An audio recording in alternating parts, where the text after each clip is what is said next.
Comment créer ton cercle magique pour te protéger pendant un rituel? Bonjour les filles, j'espère que vous allez bien. Aujourd'hui, on va parler du cercle magique parce que j'avais déjà fait une vidéo sur le sujet, mais je l'aime pas cette vidéo, je la trouve à chier. Et j'ai beaucoup de demandes en ce moment sur Insta, des filles qui viennent me poser des questions sur ce sujet, donc je me suis dit je vais refaire une vidéo correctement, etc. Je vais prendre le temps. Mon cadre est nul, je suis d'accord, c'est particulier, hein. C'est parce qu'en fait, j'ai des travaux devant la maison, des gros travaux devant la maison et qui font énormément de bruit. D'ailleurs, vous allez les entendre. Là, on est dans la pièce la plus éloignée, la chambre de ma fille. Donc, vous voyez, bon, il y a un petit peu des nounours et des paillettes partout. Mais je me suis dit, c'est où je le fais là et je vous fais une vidéo, ou je fais pas. Parce que devant, là où il y a mes hôtels et tous mes trucs, en fait, il y a tellement de bruit. C'est pas possible. Le seul moment où il s'arrête, c'est une demi-heure, trois quarts d'heure entre midi. Mais c'est le moment où mon fils rentre de l'école. Bref, j'arrive pas, j'ai pas le temps. Donc, je me suis dit, je vais m'installer avec les nounours et les paillettes pour vous parler du cercle magique.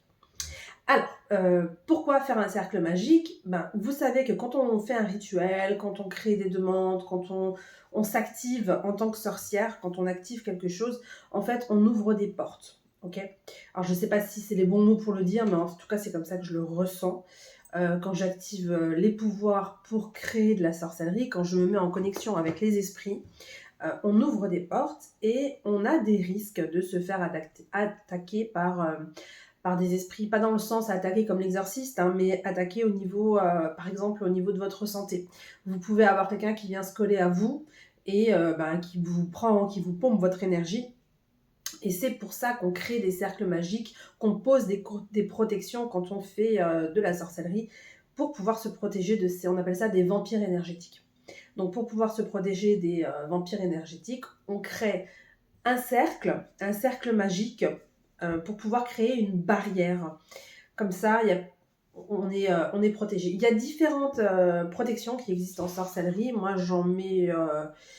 j'en ai déjà, je crée des sorts, des rituels pour me protéger, pour protéger mon foyer, ma magie, euh, ma famille, etc. Sur le long terme. Mais en plus, j'ai différentes protections qui sont posées à la maison quand je fais un rituel, parce que j'ai pas envie qu'il y ait un vampire énergétique qui vienne se coller à moi ou à un de mes enfants, parce que souvent je pratique le soir, la nuit. Le houdou, ça se pratique bien vers minuit. C'est là où en tout cas les énergies sont plus fortes. On peut pratiquer n'importe quand parce que c'est une magie d'urgence entre guillemets, mais là où sont les pics d'énergie, c'est à minuit par exemple. C'est un des pics d'énergie. Et donc comme tout le monde dort dans la maison quand je pratique, quand on dort, on est plus amène à se faire toucher, vous voyez, à se faire attaquer, parce que nos défenses sont au plus bas. Donc c'est pour ça qu'il faut absolument que je mette plusieurs protections pour que ma famille soit en sécurité au moment où je pratique. Mais même si vous travaillez la journée, c'est important de les mettre. Donc, qu'est-ce qu'on va faire pour créer un cercle magique? Alors moi, je vous donne une façon classique de faire, c'est comme ça que je le faisais avant. Maintenant, je fais ça différemment. Je protège toute ma pièce. C'est quelque chose que j'ai appris à travers mes différentes formations.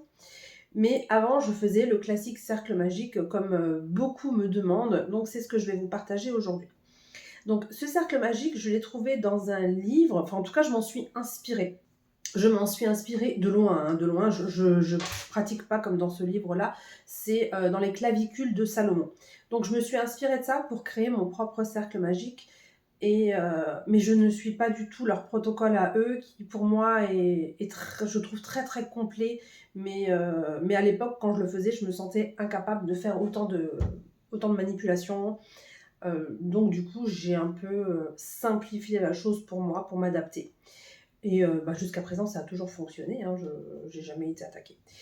Donc avant de créer mon cercle, je passe la pièce où je veux travailler avec un bâton de fumigation, un bâton pour purifier. Je ne passe pas mon hôtel, hein, parce que l'hôtel où je travaille, il est chargé en énergie, parce qu'à chaque fois que je l'active, il se remplit d'énergie, et donc les huiles que j'y pose, les rituels se chargent au fil des jours. Donc je ne vais pas aller le purifier. Par contre, je purifie le reste de la pièce avec un bâton de fumigation. Donc les bâtons de fumigation, vous connaissez bien ceux à la sauge, hein, on en voit partout. Alors moi, je suis un peu anti-sauge, hein, c'est pas trop mon truc. J'achète des bâtons de fumigation en boutique ésotérique la plupart du temps parce que j'ai trop la flemme de les faire moi-même.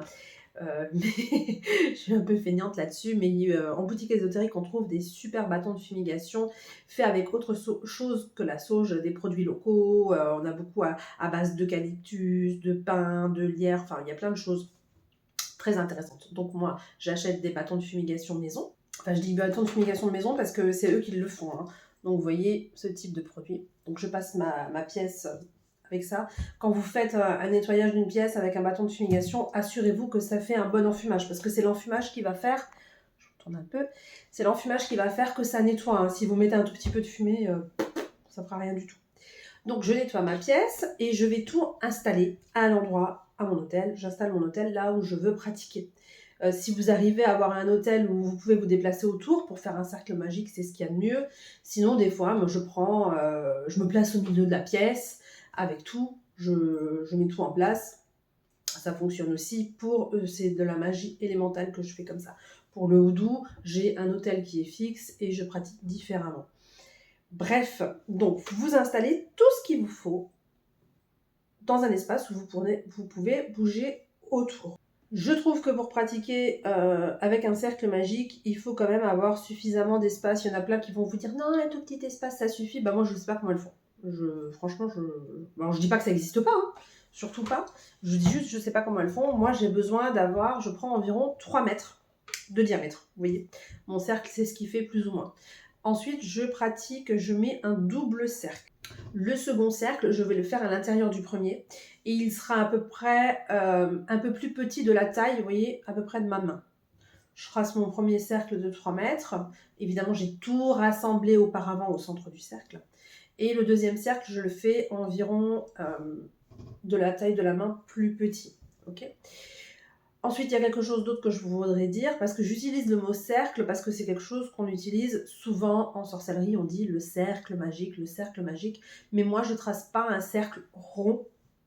En fait, je le fais en base de pyramide. Pour moi, mon cercle magique, je me l'imagine dans ma tête, je le représente en pyramide. Il est pyramidal.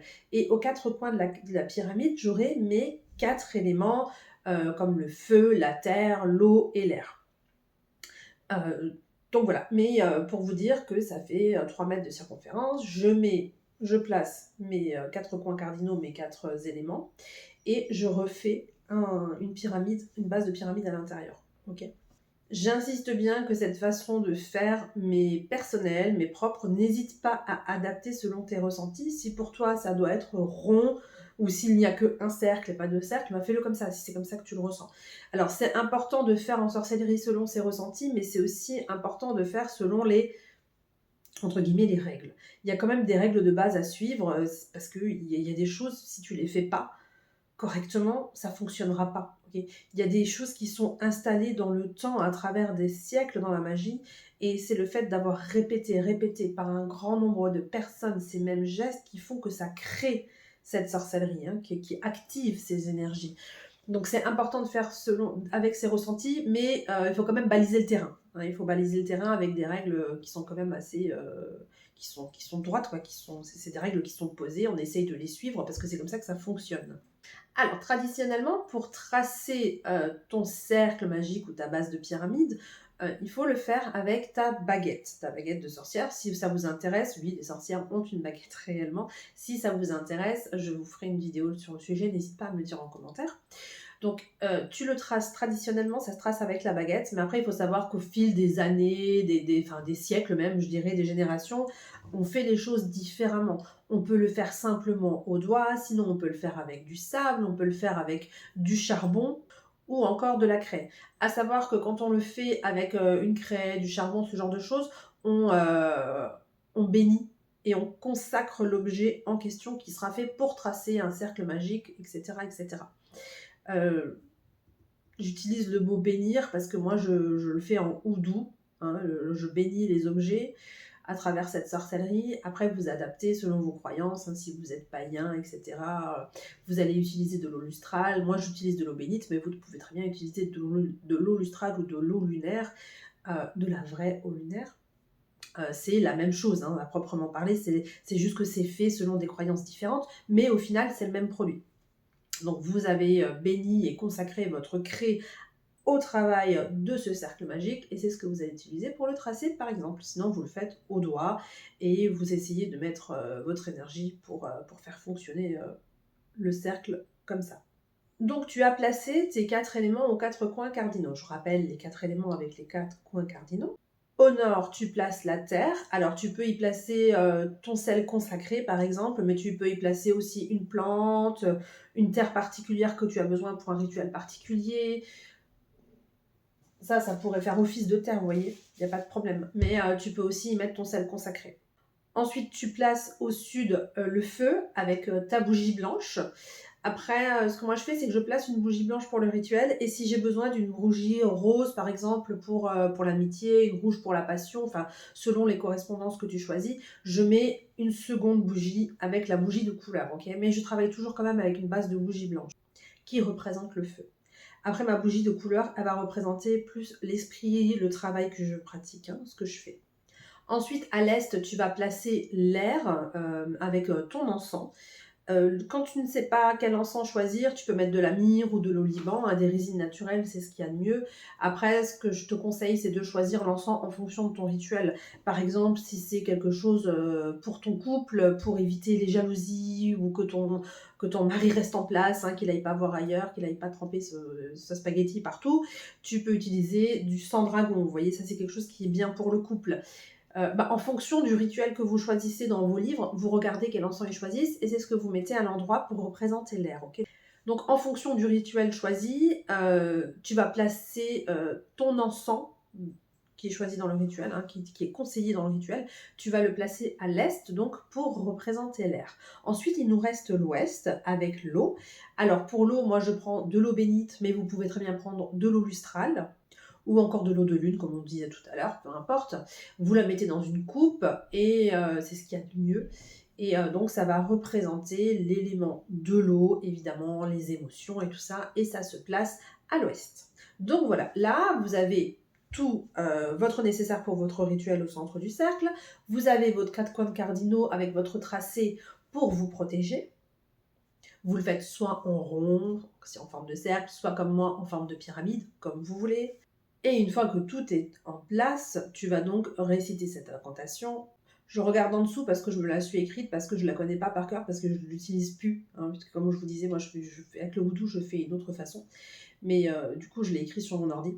Donc je vous la récite. Je crée ce cercle pour chasser le mal au nom de Mère Nature. Après, tu peux choisir, à la place de mettre Mère Nature, tu peux mettre la croyance que tu veux, hein, que ce soit si tu es chrétienne au nom du Père, du Fils, du Saint-Esprit.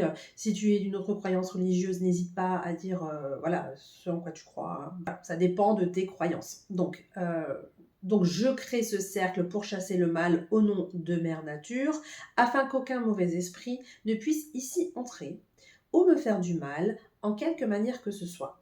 Le cercle doit être tracé en partant de l'est dans le sens des aiguilles d'une montre.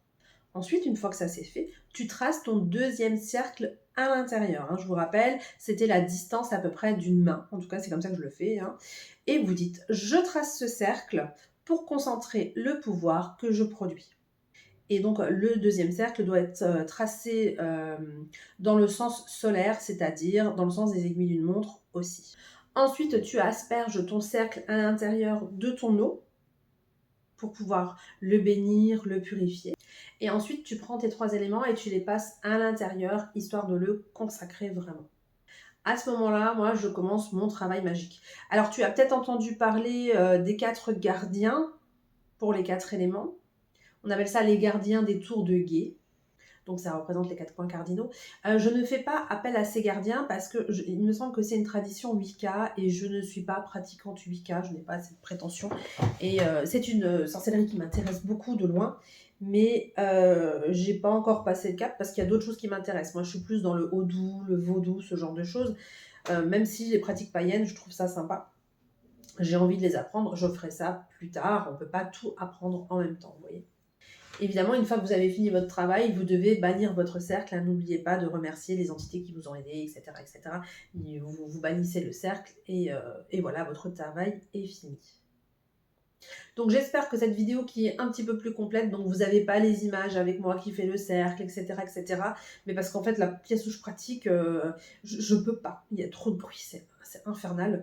Donc c'est pas possible de tourner une vidéo. En plus, les mecs sont au niveau de mes fenêtres. Parce que bon, je suis au premier étage, mais comme ils travaillent avec des trucs en hauteur et tout, donc ils ont vu sur ma pièce à vivre et j'ai pas forcément envie de me montrer en train de tracer mon cercle magique, mes machins, mes trucs devant tout le monde, quoi. Ça me gêne un peu. C'est quelque chose qui est quand même assez personnel, donc voilà. J'espère que cette vidéo vous aura plu, j'espère que ça vous aura intéressé, ma façon de faire. N'hésitez pas à me dire en commentaire si vous voulez en savoir plus sur le sujet de bannir le cercle, etc. N'hésitez pas à me poser vos questions. Je vous ai mis aussi un petit cadeau en description, donc c'est un questionnaire. Quelle sorcière sommeille en toi? Donc c'est quelque chose que je vous ai préparé moi personnellement. Donc vous cliquez sur le lien, c'est totalement gratuit. Ça sera un questionnaire personnalisé et vous aurez mon interprétation ensuite en fonction de vos résultats. Donc tout est totalement gratuit, il y a juste à cliquer sur le lien qui est en dessous. Il y a différents cadeaux, vous verrez. Et le test, parce que c'est un test qui marche quand même bien, j'ai eu beaucoup de demandes et beaucoup de retours sur ce test-là. Donc n'hésitez pas à le faire en cliquant dessus, c'est totalement gratuit de A à Z. Je suis un tout petit peu moins présente sur les réseaux en ce moment parce que entre les travaux qui font que j'ai du mal à tourner une vidéo et mon déménagement qui arrive dans les semaines à venir, j'arrive pas à tout combiner. Mais sachez que je suis toujours là, j'essaye de faire des vidéos chaque semaine. N'hésitez pas à me dire les sujets qui vous intéressent en barre d'infos et on se retrouve bientôt. Allez, ciao les moldus!